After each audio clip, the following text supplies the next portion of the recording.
Hi there, I'm Evan Troxel. Welcome to my podcast about how technology is changing the architectural profession.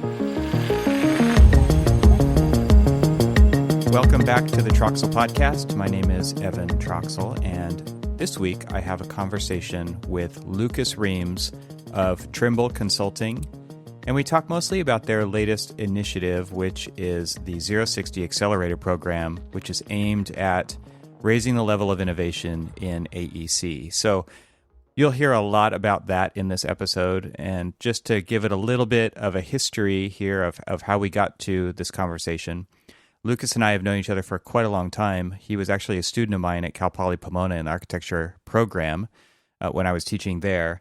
And that's when we first crossed paths, and he established some pretty amazing relationships in his class with some other individuals, and they've gone on to do some amazing things, not least of which is what Lucas is doing now that's brought him on the journey all the way to Trimble. So what originally started for him working in Gary Technologies eventually was acquired by Trimble. And as I alluded to earlier, their latest initiative, which has been going on for a few years now, but I would still consider that relatively young. And that's the ZeroSixty accelerator program, which is about developing and fostering innovation in AEC. Many of the other guests that you've heard on this show and will continue to hear on the show have connections with Lucas. They have been in various cohorts within the ZeroSixty accelerator program. And, Lucas is just really involved in the AIA. He's really involved in architecture. He's really gets out there. And they've worked with many architectural firms over the years to establish this network.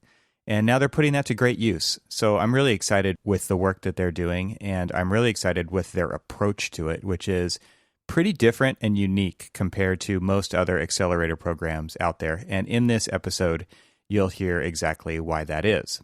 So some of those other guests that you've maybe already heard or will hear on this show include Ian Keogh of Hypar.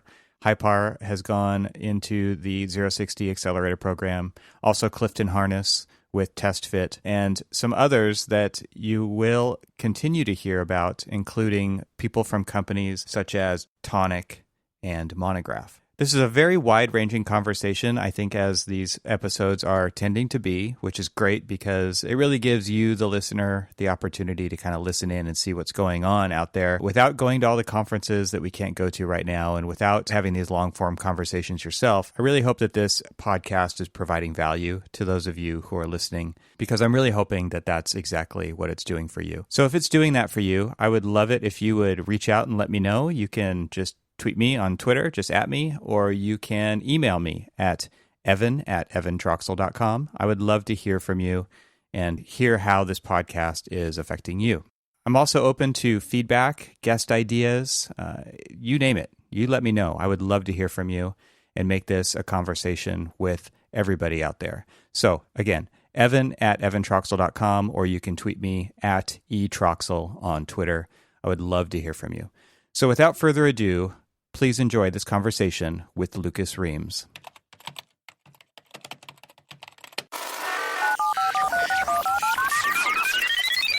Lucas Reames, welcome to the show. It's great to have you. Hi, Evan. Yeah, thanks for having me. Yeah, it's been a little bit since I think we've seen each other in person, maybe AU last year. I think we might have been at some event. Oh, that's right. It was the Tech Plus event, I think. There we go. Yeah. And then there's various things that I've seen you guys do online. You guys have been hosting some webinars and things like that. There was one that you had like Jam Collective and Evelyn Lee on and people like that. That was really cool. So tell us kind of just what you've been up to and what you've been doing with ZeroSixty and Trimble. And it just seems to me like maybe a little catch up here real quick. Yeah. So I guess probably the latest and greatest is that we just had our last event for our recent ZeroSixty cohort. So I guess maybe for those that don't know, ZeroSixty is an accelerator program within Trimble that helps sort of provide a platform for entrepreneurs in the AEC industry to find success. And we've just completed our second cohort, and we're sort of really proud of some of the companies that have been coming out of the first couple of rounds. And right now, I mean, more or less, we're just planning on organizing and defining what the third version of the ZeroSixty accelerator program is, because as part of creating it, has sort of been a test bed for the accelerator itself. There's a lot of different styles of accelerator programs out there, and I think that ours is unique, and we're sort of testing the waters. We've specifically been looking for companies that are at a certain level of maturity so that they could be sort of along for the ride. Mm-hmm. And so you have some of these quote unquote serial entrepreneurs like folks over at Hypar and Join, and so they've been really critical at sort of giving feedback into the accelerator program itself. So we have a lot of different trajectories that we could take it for the third cohort, and I think that's sort of what's going on internally with our team right now. That's awesome.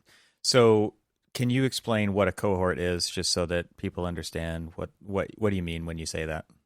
Yeah, well, a cohort is the group that's engaged in a certain round of the accelerator, and like I mentioned, all accelerator programs are different.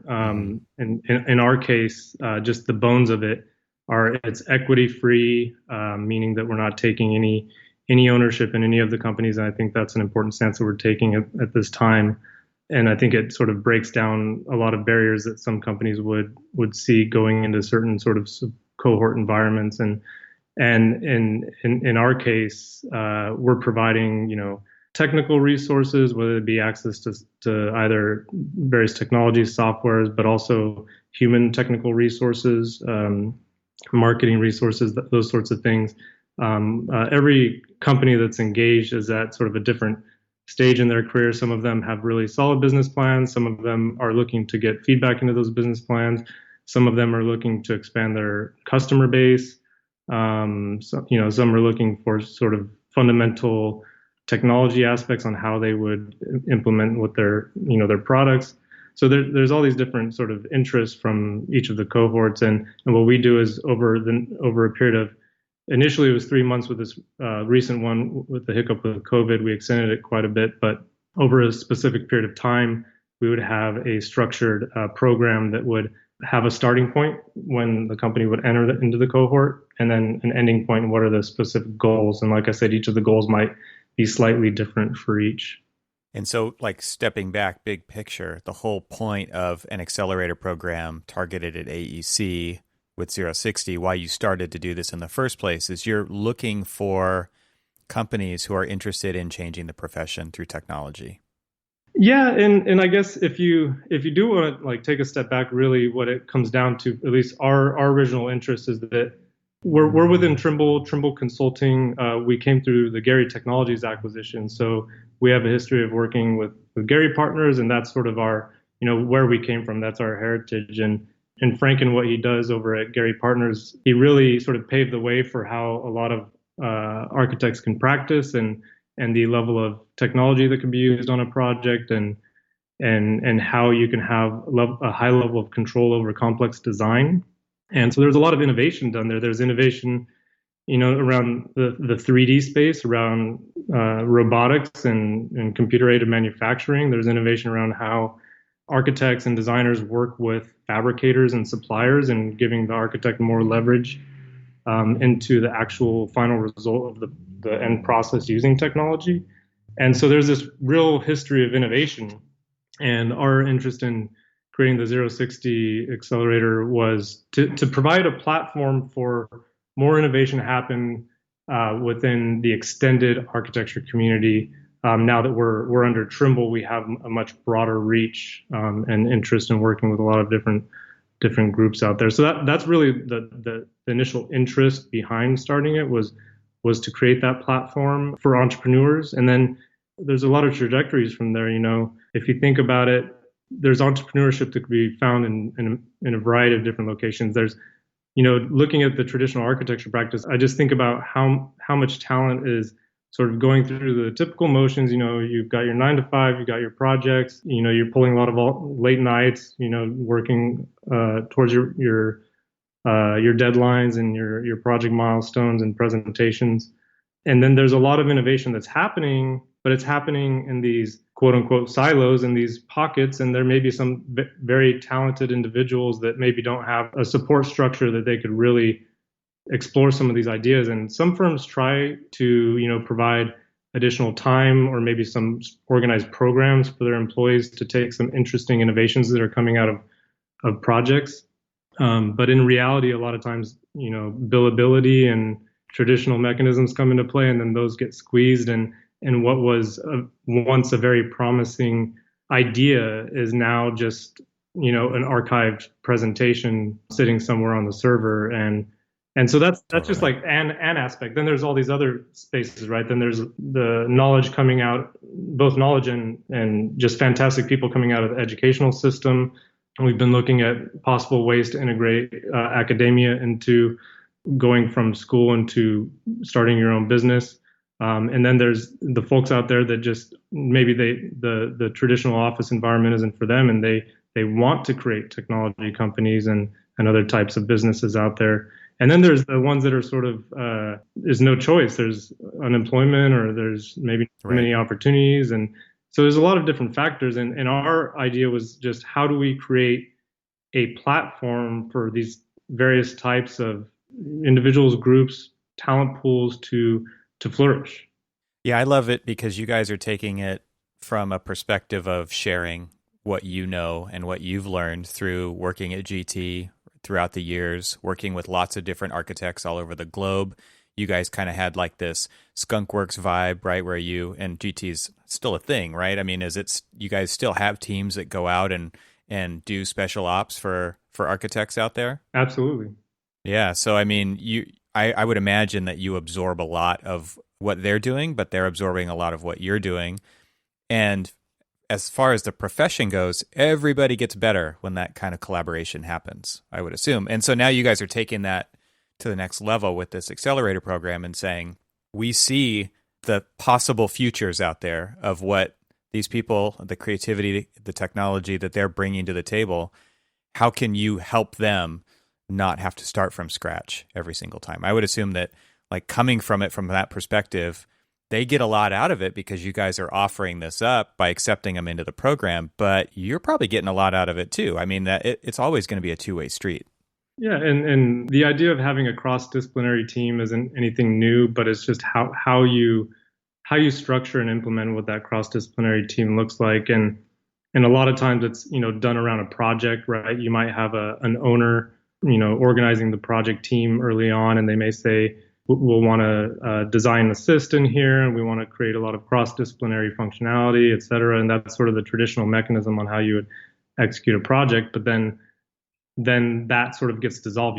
These major projects out there come together. There are a lot of different players that are sort of created in this sort of arranged marriage, so to speak, and right. and then they dissolve when they're done, and everyone goes their own ways. And maybe they have some learning experiences, but now you're into a new cross-disciplinary team. And so in our practice, what we do is we try to take the repeat processes and the executable technologies that allow cross-disciplinary teams to be productive. And then from the accelerator perspective, it's the same thing. And it's not necessarily just that we have the knowledge and resources. It's actually the peer network. After our first cohort, we had a survey done to see, what was the value that everyone felt that was provided, and just overall feedback from the first round. And one of the major things was just having that peer network of like-minded entrepreneurs that they normally wouldn't have a platform to touch base with on a regular occurrence. Yeah, so you guys have created a community there, right, of kind of similarly, like you said, like-minded or like-purpose people. A community of peers, but then also an extended sort of professional network. We've also been engaging and inviting outside companies and organizations to participate in some feedback sessions and some of the business mapping sessions. And I think that everyone sort of is realizing that once you sort of like, you take the sales process out of the conversation, because that's how normally things would be done, right? You would have a new company and they need some cash flow and they're looking for some early adopters. So they reach out to, the ENR top 400 or whatever. And it's a sales process. And, right. And what ZeroSixty does, I think, is just take that sort of across the table perspective out of it. And let's just talk about the ideas, the technologies, the workflow, what is this really meant to do? And it just engages a part of the brain that that I think needs to be done if you're looking at innovation and entrepreneurship. And so I think not just the peer-to-peer network, but also some of these outside organizations, and then we've brought a lot of bright minds within Trimble to help support. And I think that's really one of the biggest benefits, is just having that, like we said, cross-disciplinary, disarmed conversation around how we can actually make real improvements on things that we're looking to. And then that way people can give real open, candid feedback. Say, hey, this thing that you're looking at is, from our perspective, seems a little misguided. If you look over here, that's where the real value will be. Mm.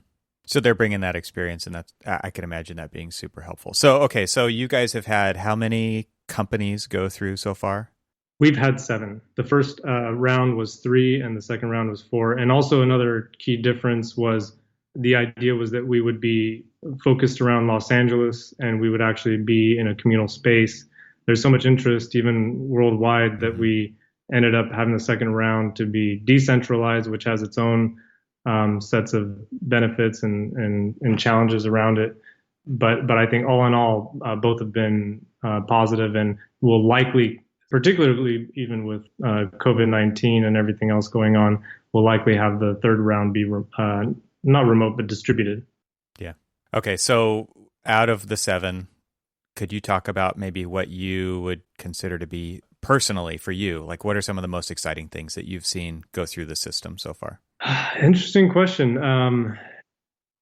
I know they're all your babies, and you want, can't just pick one, but none of them are listening, Lucas. So okay, so most interesting thing that's come out of the, well, I'll pick one interesting one because it's actually a little bit of an outlier for us, and that's the Jam group. And the reason why I'll pick them to sort of talk about is because they're sort of in the process of developing their business plan, right? Whereas many of the other companies have already sort of been fairly mature along the way, have a working product, and are looking to scale, improve their go-to-market, everything.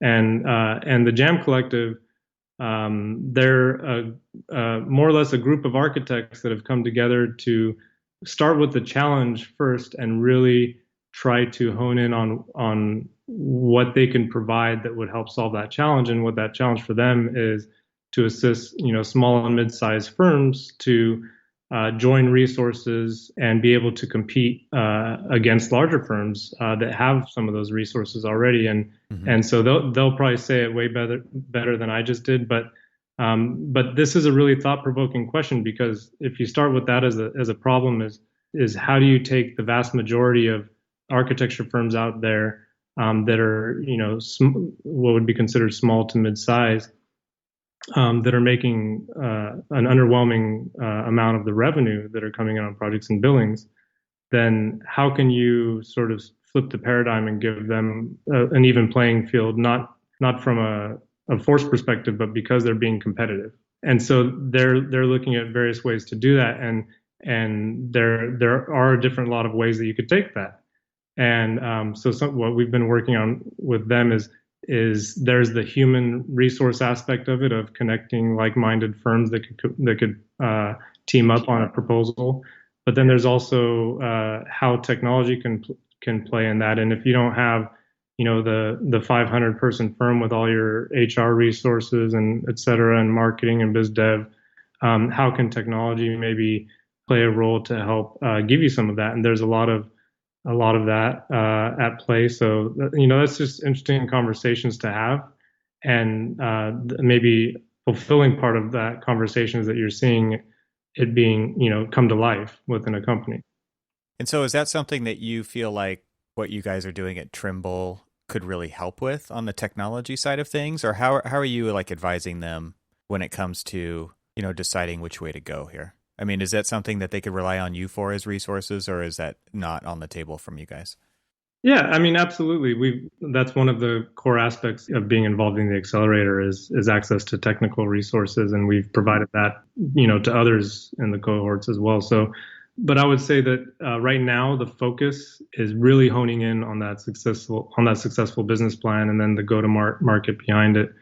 Technologies, I think, are a phase that we would sort of talk about in upcoming sessions. We haven't, at least in this cohort, we have limited time. We're not actually implementing technology yet with Jam. Yeah. Interesting. So you brought up the whole COVID-19 thing when you were talking about the cohorts and when you guys did a distributed cohort, and you're probably looking at that next. I'm interested. I mean, we talked a little bit before we started recording about the response from the architectural community when it comes to COVID-19. I mean, there's a lot of obvious examples out there of how people have done that with cloud-based working and, Zoom and Teams and all those things. But you talked about looking for other opportunities. And this is something I've really been interested in as well at HMC, right? Because we're 7 offices and 350 plus people. And this is a huge opportunity, I think, to once this thing is over, to be who we want to be. We could actually be different than who we were going into it, coming out of it, and we could be much better positioned. So do you have any examples or maybe, where would you want to take that conversation when it comes to how the architectural community has responded in COVID-19 in maybe surprising ways, or maybe there's opportunity there that you're seeing? Yeah, I mean, even if you look pre-COVID-19, if you're sort of out there talking with various architecture firms, and whether it be at conferences like AIA national conferences or just within your network, there's always this question that's asked: what is the value of the architect, and how can we hold on to the value of the architect? And for me, that's always been an interesting question that may be a little misguided, because sort of it's like asking Blockbuster how they could hold on to the value of renting movies. You need to evolve, Right. and it may not be just putting a fence around your existing services and the way that you operate. So obviously, technology has played a big role in how industries have been evolving, and not just for architects, but with contractors and subs and owners. There's a fair amount of technology that's been implemented and being taken advantage of. So that's one aspect. But then in reality, there's sort of what are the different sort of business environments that architects can play in, and how can an architecture firm possibly diversify the sources of income and revenue coming into the firm? Because the last thing you want to see is in any recession or any sort of downturn of projects, that folks get a tap on their shoulder and say, sorry, but we're gonna have to let you go, and we see these layoffs, and that's sort of the just a broad brushstroke statement, but it happens. And why does that happen? Because projects get paused or canceled, and then there's no revenue coming into the firm. So there's something to be said about looking at how firms look at the revenue models, and not to be hyper focused on either one sort of service offering, source of income, and then there's the whole billability, and charging by hours is another one that we can jump into. But so these are all conversations that are happening, or interest, or people are scared of these things sort of pre-COVID-19, and then COVID-19 happens, right? And then firms are turned upside down. Everybody's got to go work from home. The first thing is, well, let's figure out our IT infrastructure. How can we access our documents? How can we share information? Okay, we're going to start using video conferencing, and all these things that need to happen. And then preceding that sort of first week, when everybody was hunkered down, looking at how they can sort of keep the gears turning, then following has really been primarily focused on workplace culture and working from home, and all these sorts of things, which I think are a core aspect that needs to be discussed. But I guess from my perspective, it's been hyper focused on that, and maybe not some of these other things, looking at some of the opportunities on how we can come out of COVID-19. And I would like to see the extended architecture community see how we can leapfrog, and maybe if we have been behind in certain aspects, how we can take this as an opportunity to take 2 steps ahead when we come out of it. And that's looking at different business offerings, whether it be technologies, I think low-hanging fruit, because there's a lot of interesting ways that firms are using technology. There's maybe looking at, for architects to be involved in buildings beyond just providing construction documents set. And we also fall in the trap of thinking about buildings or architects and owners and contractors as this general statement. But in reality, there's different markets, there's different building typologies, there's different regions, there's various specialties. I mean, the building industry is so big that there's so many opportunities to sort of put your stake in the ground a little bit further out than what you're normally used to. It seems to me like most architects come to answer almost every question with, it needing to be a building. And it seems like there's, like you said, the field is so huge. There's so many other options out there that we could be providing value with. And I think, you said, like, I actually have a slide in one of my presentations that, and I'm sure this is not original, so I can't remember where it came from. But, the wrong question is what is the changing value of the architect? The right question is, what do people who own or are building buildings need? Because that's where our expertise is. And you can look at that from, not everybody needs a new building. Not everybody even needs to remodel their building. There's so many other things going on there. I've got a campus full of buildings. What do I do with them? All of a sudden, half those buildings are empty. What am I going to do with them? And you could start being a matchmaker for them to rent space out for different tenants. There's lots of ways that this whole thing could shift around. Like, I can't tell you how many empty storefronts there are now that I see when I drive around. One of the ideas that we've had in our company is like, okay, well, city infrastructure is totally screwed right now because you can't have large gatherings anywhere. So what if you just have pop-up shops everywhere for city services? Put those services closer to the people who need them. Instead of having everybody come to one place, distribute that and use those spaces effectively when you need to, right? It doesn't always need to stay like that. So I do think that we tend to get tunnel vision around the type of work that we do, and it is very hard for people to shift gears. But I think those who can shift gears and start to think about these things differently are going to come out in a much better position on the other side of this. And it is kind of hard to turn the ship, right? Because you have to think about it in the perspective of, if you're a firm providing, you specialize in this area and you do design development, construction documents. It's kind of hard to say, okay, well, how do we support a pop-up shop that's happening next week, right? It's a completely different mindset. Yep. But I think that's the disruption that needs to happen, and that conversation could be happening as firms are planning during this crisis and how to come out of it. Yeah, definitely. So, I mean, have you seen any good examples of architects expanding into other service areas that you're talking about? I think in our last session that we had in our closeout cohort, there was a long conversation around sort of architect as developer, and there's sort of I think pluses and minuses to that as a model. I think that there's been some cases where firms are looking at building sort of in-house technology groups in a way, maybe kind of how Gary Technologies started, but this time more focused on product, whereas we eventually became a group of people that would work on projects and solve sort of these major challenges. And a lot of these firms are out there now looking at building in-house technologies and possibly selling those or spinning them off into their own companies. So I think there's a lot to be said around that.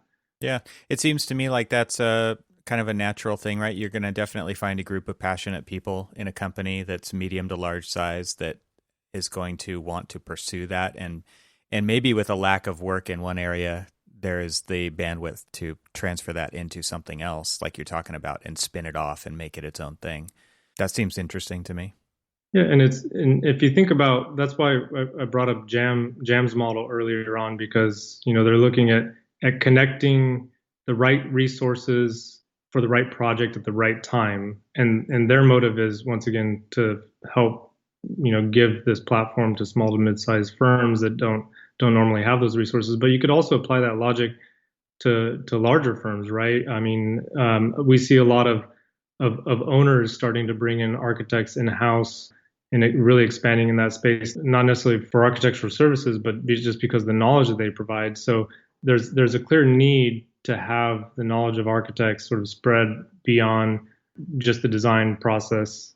So if there's a way for firms to do that and be flexible and find those sort of right timed opportunities, then it could be done before design and it could be done after design.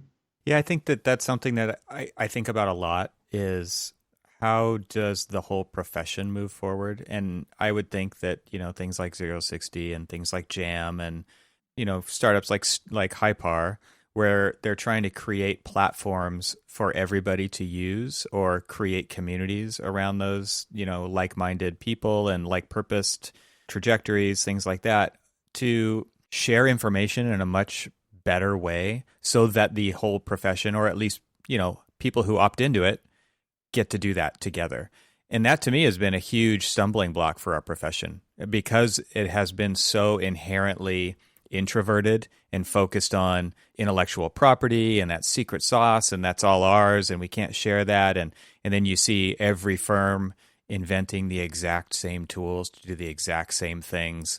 That's just a terrible process to witness happening with all these firms. And I mean, as I sit on the AIA's large firm roundtable for the technology side of things, every firm is like raising their hand. Yep, we made that tool as well. Yep, we made it as well. And it's like, well, what if we started doing these together, right? What if it seems obvious, right? But creating a set of standards for the profession to live by rather than every firm doing it on its own. And beyond just these various firms, I mean, even just the folks in the sort of extended community, like yourself and all the others, sort of providing a platform for the conversation to happen. I've been along for the ride, and I've been listening to a lot of podcasts like this one and others, and sort of web platforms where there's discussions happening, whether it be, practice of architecture or various Facebook communities. And I think that without platforms like this, from a communications perspective, we would be even much more behind. So I think in a way we're sort of like just, we're pulling back the curtain a little bit, and pretty soon I think the sunshine's going to come all the way in. So I mean, tell me what's this Gable Media? What's around that? I've noticed a lot of various groups have been involved in coming together. Yeah, I think it is kind of like what we're talking about. It's creating a collective of people with a similar purpose, which is to share everything that they know and to really start to level that playing field. So Gable Media is a network, a media network.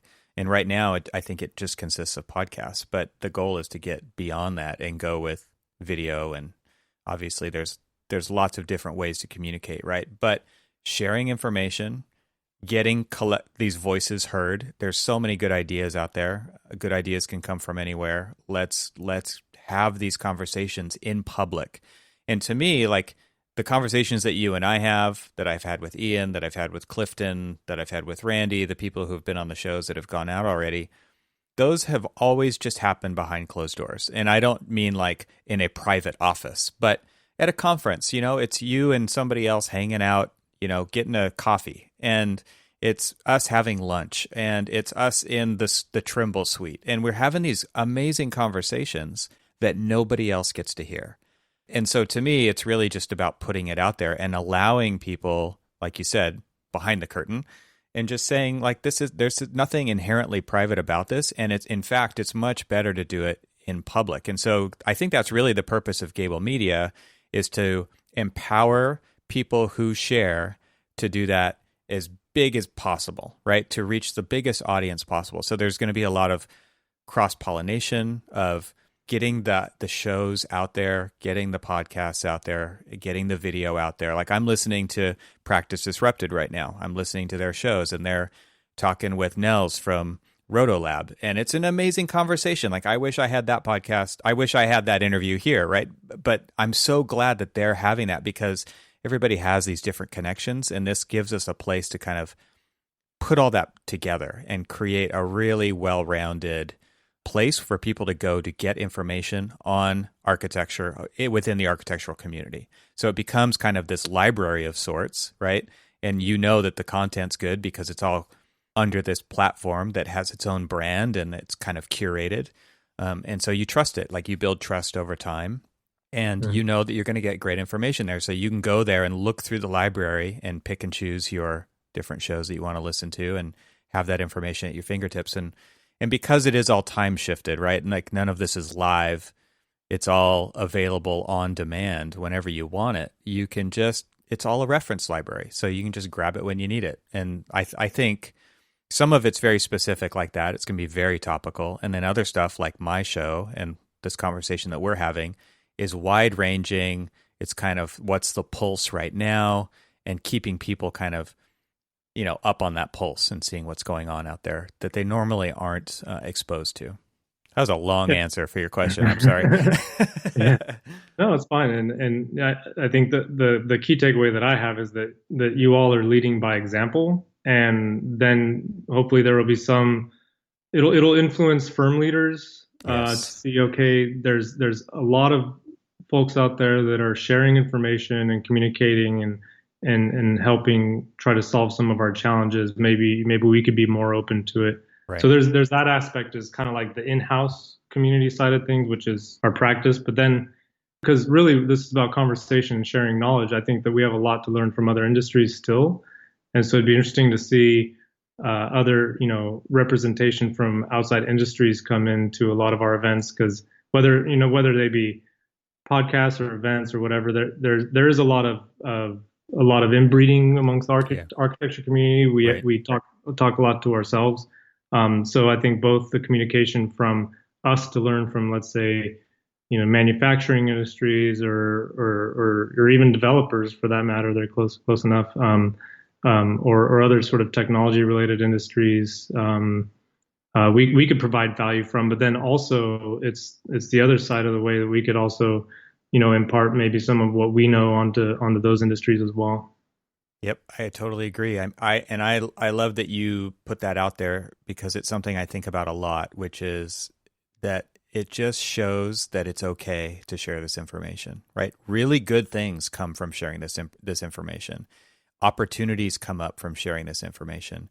And it's actually doing a disservice to you to hang on to it all and hang on to it really tightly. Like you said earlier when you were talking about Blockbuster, right? Like how are they going to hang on to the video rental business? Like there's no point. You might as well just let go, right? And I kind of feel like that with all this information.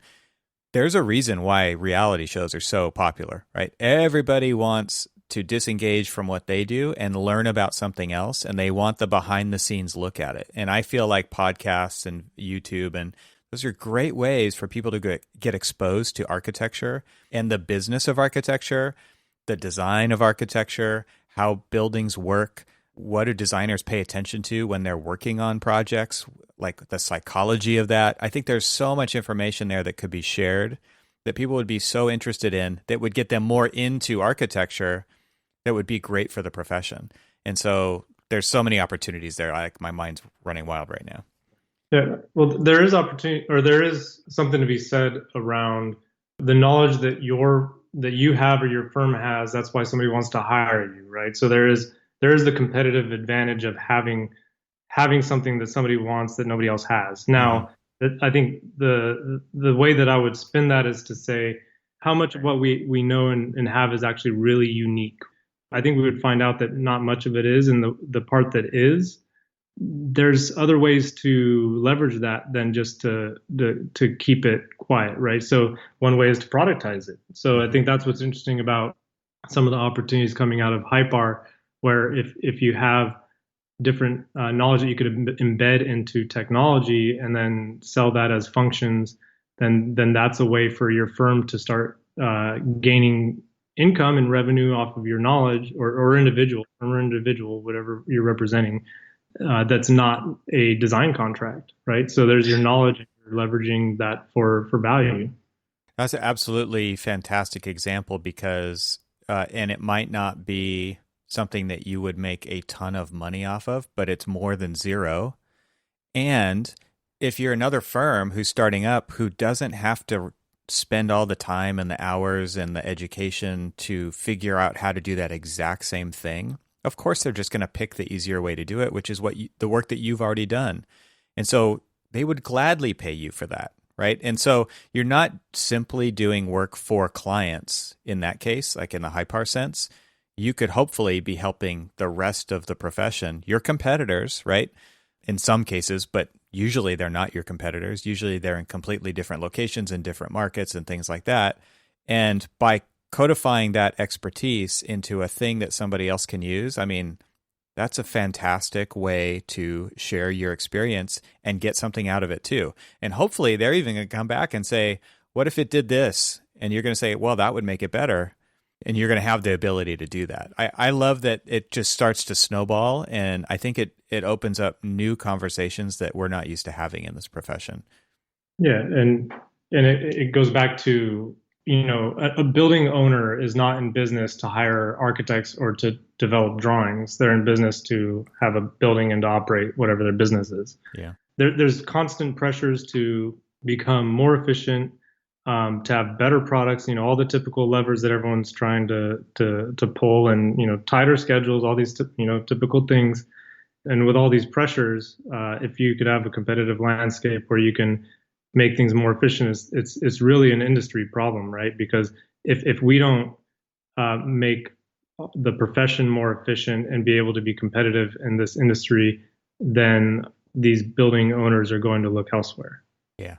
And I think for the most part, they don't care what software you're using, right? They don't care what tools you use to get the job done. There's some times where you're going to get a request for a certain thing, for a certain way for it to be done, but rarely is that the actual, like, nobody's motivated by that on the owner side. They really just want their building, right? And so if we develop tools to make it so that we can make buildings better or faster, or like any of those metrics that you just described, you can do a service to the whole profession and make that available to them so that they can do that too, so that architects can touch more buildings so that we can have more of an impact on our communities. I think at some point you just have to start shifting away from this is all about us and start thinking more broadly about the profession, the community, the world, where we actually have the ability to make things better. And it doesn't always have to come down to us all the time. Yeah, and I mean the design and construction industry is so big, and operations. I mean the building life cycle is so big, it's just unfathomable. There's so many areas to play and operate that if it was limited, I would think that maybe there might be more guarding, but there's so many different spaces that we can play in, that I think that it really just comes down to being innovative, collaborative, and to keep the foot on the gas. Yeah. Yeah. So one of the topic ideas that you wanted to talk about was data-driven design, coming at that from different perspectives, and kind of maybe the dearth of that. I mean, we see it here and there. We see people making decisions based on data during the design process. But this is something that Gary Technologies and you guys are doing at Trimble is kind of normal for you. So can you explain what are you thinking about when it comes to data-driven design and like how to actually leverage that data to make better decisions throughout the process? If you think about it, a lot of people, when you say something like data-driven design, the first thing that comes to mind is like parametric design or something along those lines, right? Where you embed some level of intelligence into a model, and you could use that parameter to adjust your design and then maybe get some reports out of it, right? Mm-hmm. To say, okay, did I increase the amount of steel on this project or whatever, or did I reduce the amount of floor to floor height or whatever sort of information that you're looking for? But I think in pockets, it's just a general observation that our industry, we have a lot of successes in pockets for sort of using data in the design process. But I would say as a whole, and maybe this is just because I get the opportunity to work across a lot of different designers, contractors, owners, just by definition in what we do at Trimble. I would say as a whole, there's quite a lot of traditional design going on out there. And what I mean by that is, you have a design objective, you have your requirements, you have your deadlines, and you sort of follow a checklist process to say, okay, are we going along these lines? Okay, let's reduce the amount of steel in this project. Okay, did we do that?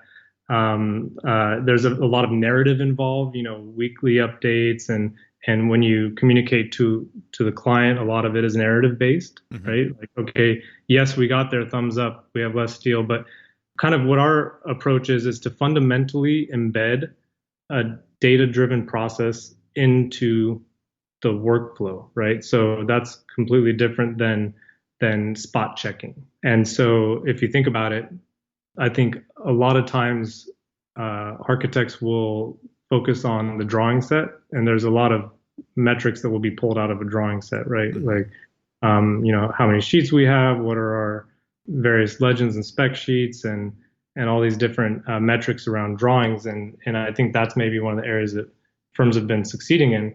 But if you ask them, okay, what are your top three goals for a project? Is it around sustainability? Is it around community access? Is it what all these different things? First of all, having the ability to convert those major overall project goals into something that could be measured, Mm-hmm. right? And then taking those measurements and creating a structured data set around those measurements that you can then have a live temperature of the project and understand if you're getting towards where you're trying to accomplish. And if you think about it, and this goes back to some of the conversations about billability and how we charge as architects, and a lot of times you'll see the average sort of junior architect out there is sort of working up against a deadline, and you're staying all night the last couple of nights right before a deadline. Well, why is that? Why is that always the case? Because there's more time. You got to use it. Yeah. You have to. So then that's the question: is if you were to replace knowing how far along you are with a project with from a deadline to quantity of what? Quantity of design development. Right. How would you do that? Mm-hmm. I think that's the question.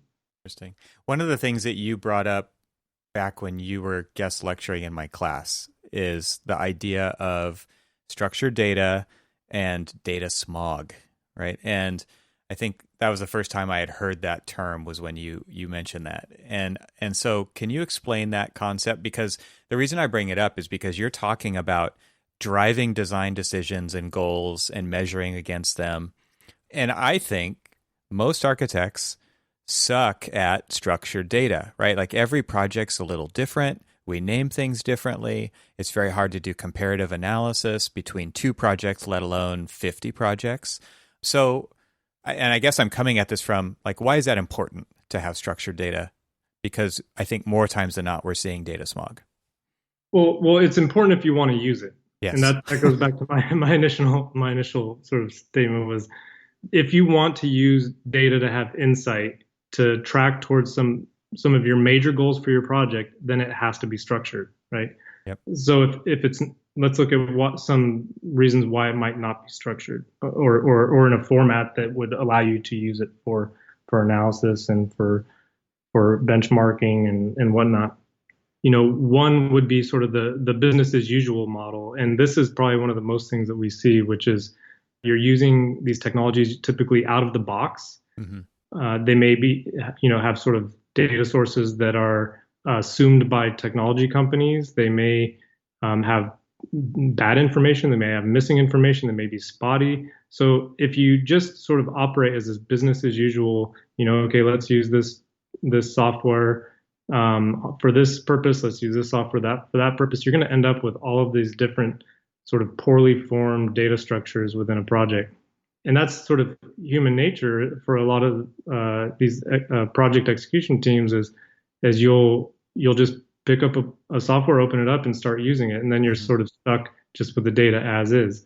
So that's one sort of challenge. Then another challenge would be the fact that, SaaS, or the ability to maybe test software out quickly and easily on the internet, rather than the older models where you'd have to call in or buy a DVD and install it and spend hours and hours to get a software going.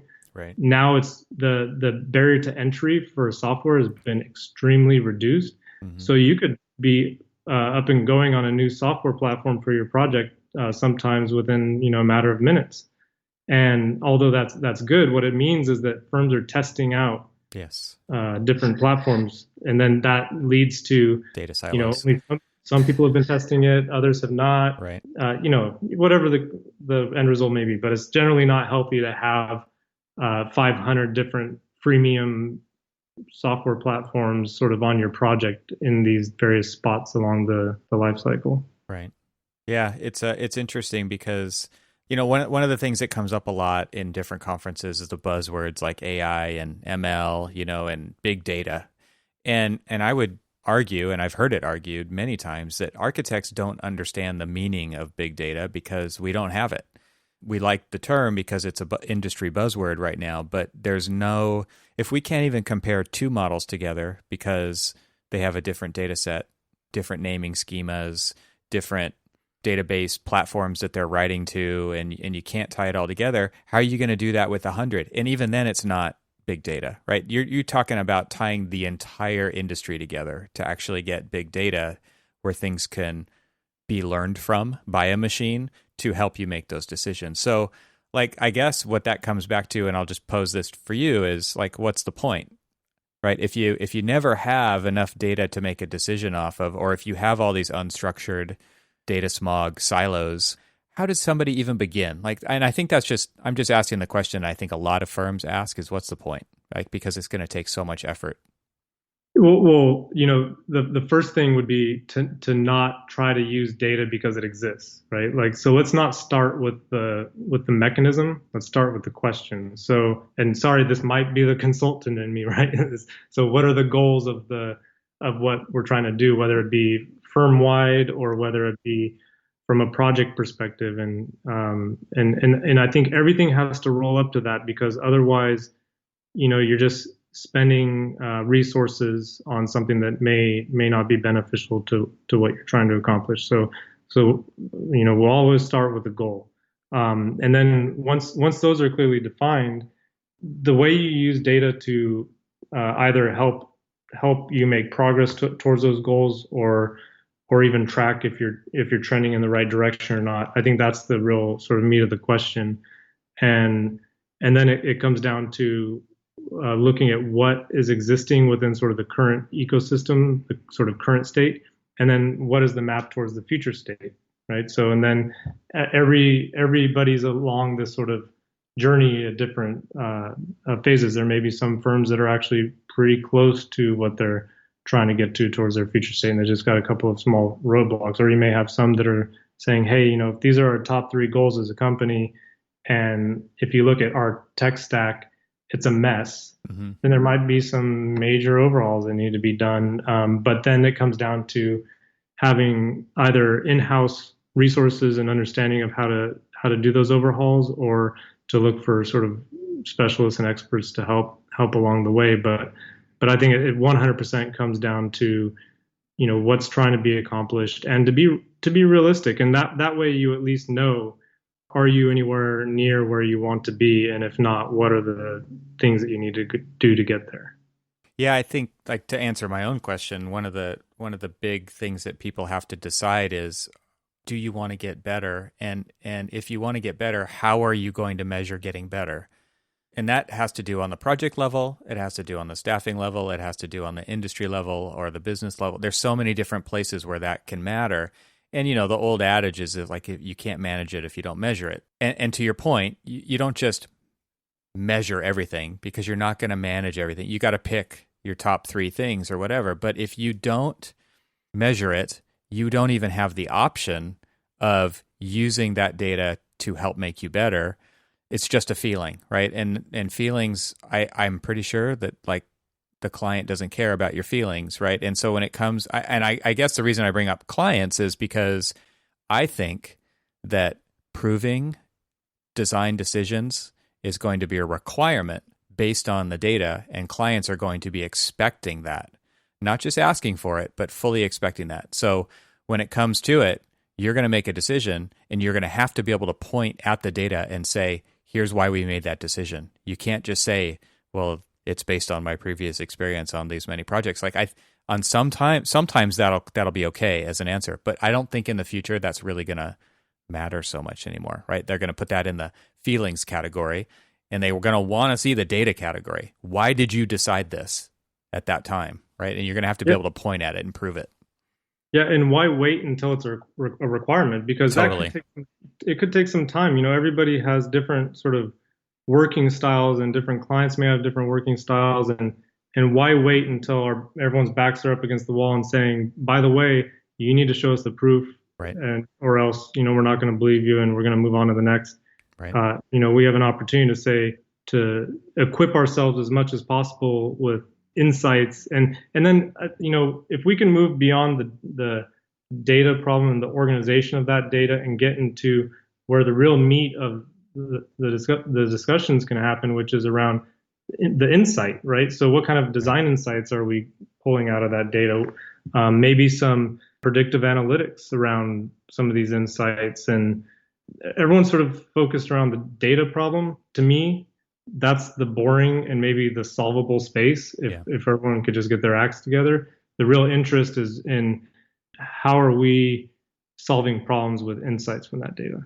Yeah, there is a learning curve, but it is a means to the end, right? The end is way more interesting than the means in this question, right? Of why even do it? Because, yeah, if you can make actionable decisions and you can prove it and you can learn something about how to do it better the next time and you can point at the trail that got you there, I think that's fantastic. Not only from the next project's going to be better perspective, but from, again, like this whole idea of knowledge sharing and why do we do it this way becomes very shareable, right? Because it's all right there. You have the stuff to base those conversations on. And when you're bringing in emerging talent into your firm and you're transferring knowledge because they're going to be the next series of ownership and leadership in the company, you've got this basically the breadcrumb trail of how you got there. And it's not locked into somebody's head, right? It's not just a feeling. It's not any of those things that are way more intangible. It's very tangible at that point. Yeah. One of the things, though, that I think we will have to tackle is, it is a real shift in culture, because once you start to use information and data in pretty much most aspects of how you're managing a project, then that's transparency, right? Yep. And not everybody works well with transparency. So that's a cultural shift where I think maybe sort of the newer generations coming up are maybe more open to transparency, but it also is added accountability. I mean, there's a lot of things that go behind this, and I think what you're going to see is people that maybe aren't as comfortable with that accountability and transparency behind their work, fighting it.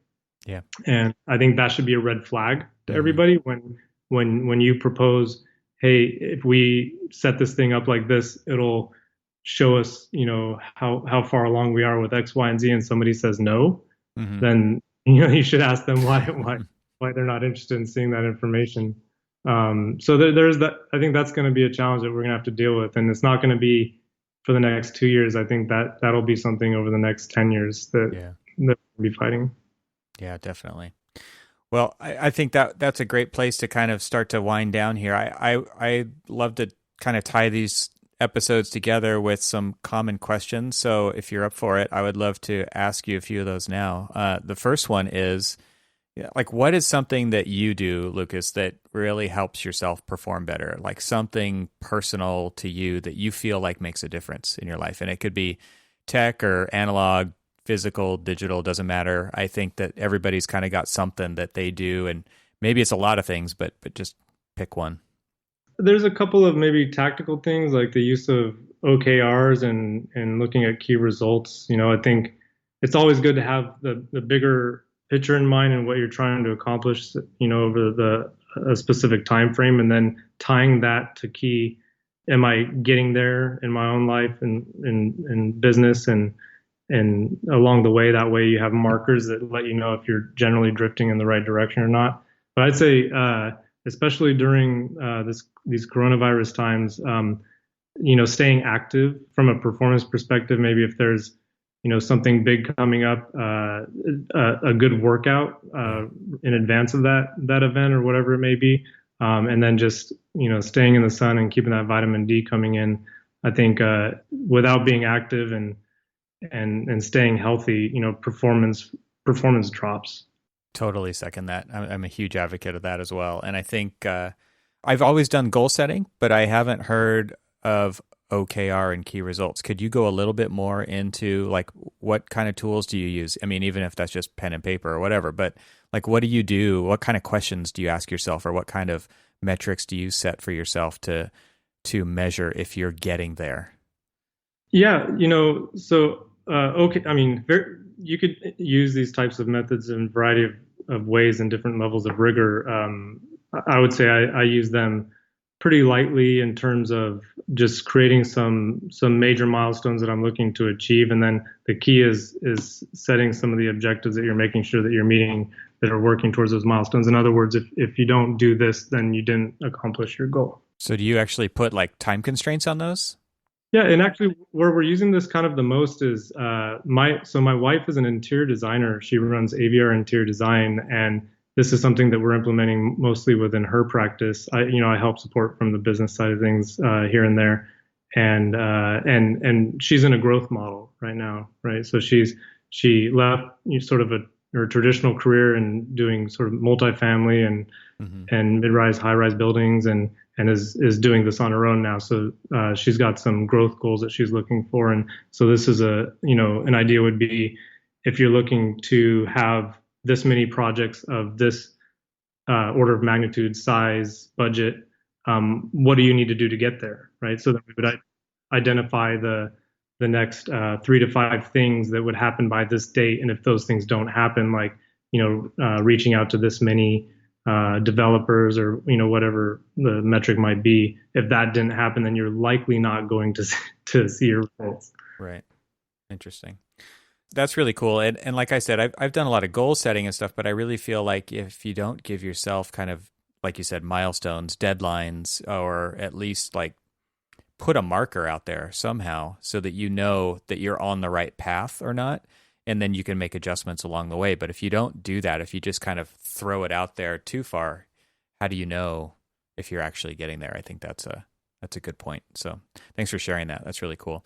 What are you listening to or reading right now? What's influencing Lucas? Listening to all of Gable Media, you guys are on fire. Reading, I've been trying to self-educate more on the real estate side of things. So I've been reading a lot of real estate books, some of the basics, that you get on the ULI reading list. But one that was kind of inspiring, and this is maybe I read maybe a year ago or so, is Architect and Developer by James Petty. And the reason why I say it's inspiring is because it's written by an architect that talks about tangible ways that people can get involved in the development process that are, like I said, are tangible, right? That they're not scary, that you can maybe build some equity, even personal equity. And we have our own project coming up. We're doing a single family home in the desert near LA, and so just various real estate books out there. Some others like How Real Estate Developers Think, and I'm also in a community.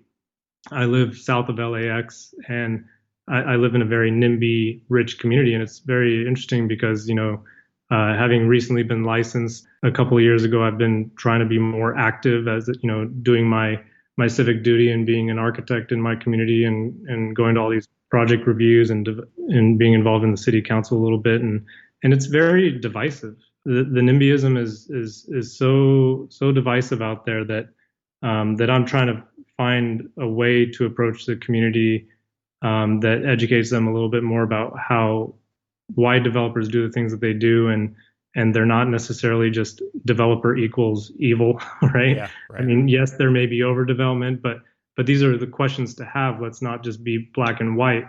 Let's ask really, what is overdevelopment and what does our community need? And so I've been just trying to find nuggets of information in readings to help sort of support those cases.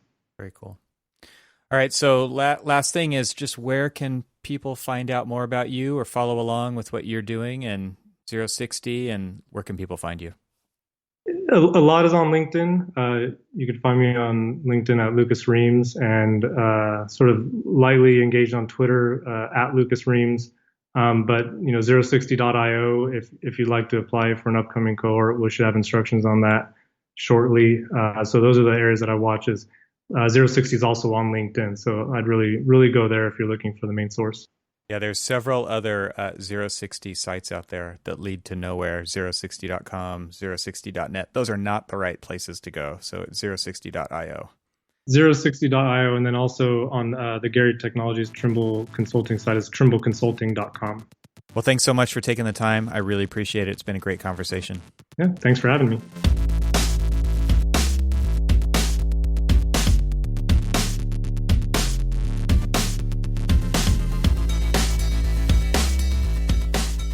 Thanks for hanging out with us today. This show is part of the Gable Media Podcast Network. You can see all the shows at gablemedia.com. That's GABLMEDIA.com. You can help support what I'm doing here by leaving a 5-star review on Apple Podcasts to help get the word out, and of course, share it with your friends. I'd love to hear from you, so leave a comment on the website at trxl.co/podcast, where you can find every episode. You can also follow me on Twitter and Instagram and YouTube. Just search for E. Troxel. Talk to you soon.